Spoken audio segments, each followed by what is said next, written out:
Rescue efforts are underway in North Carolina after Hurricane Dorian slammed the state's Outer Banks Friday. Hundreds of people were stranded on Ocracoke Island as Dorian made landfall with winds of up to 90 miles an hour. The storm now appears to be heading out to sea, but could travel along the coast of New England this weekend. We will get the latest on the storm's path shortly, but Omar Villafranca begins our coverage from North Carolina with more on the ongoing rescue efforts. Late this afternoon, once the wind subsided, the first chopper took off for Ocracoke Island to rescue the nearly 800 people trapped there. We are going up into the attic. I pray that everybody is safe.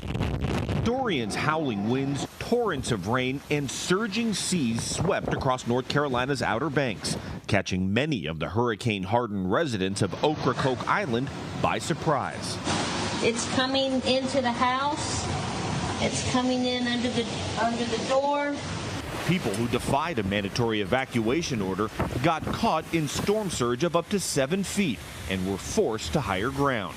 The water levels rose so fast, literally, I would say within 30 minutes, we had 4 feet of water, and it just kept rising. Those who were able to left by boat.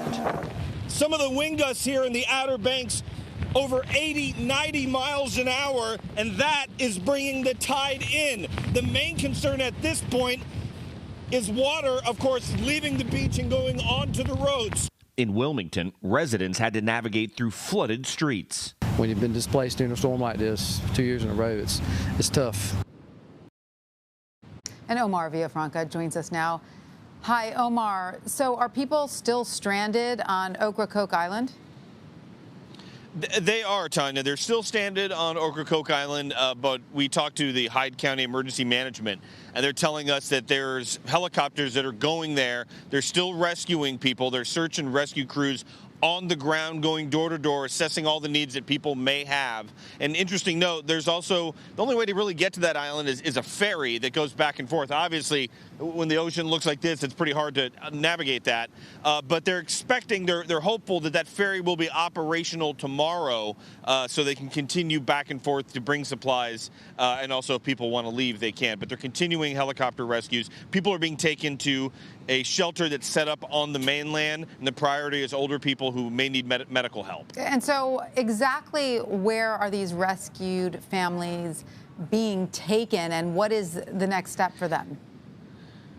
The nearby county is we understand, is Washington County that's nearby, and they're being taken there. They're food, dry clothes, any medical needs that they may have there. They're being taken there and assessed. And interesting thing is with that island, everybody always stays on that island. People we talk to are saying every time a hurricane comes, there's plenty of warning, but those people on Ocracoke always stay. And that's exactly what happened here at this point. So they did have some storm surge on the island, but people are going to go back. We understand that they are going to rebuild. They're going to fix the damage, and they're going to continue living on that coastal island because that's just what they do. It's what they do on that island. So interesting to see with this kind of damage. We're getting some pictures, especially from emergency management, about what it looks like, but we'll get a better idea because now it's starting to clear up. Right. I guess it's their home, and home is a tough place to give up. All right, Omar Villafranca, thank you so much. Thank you.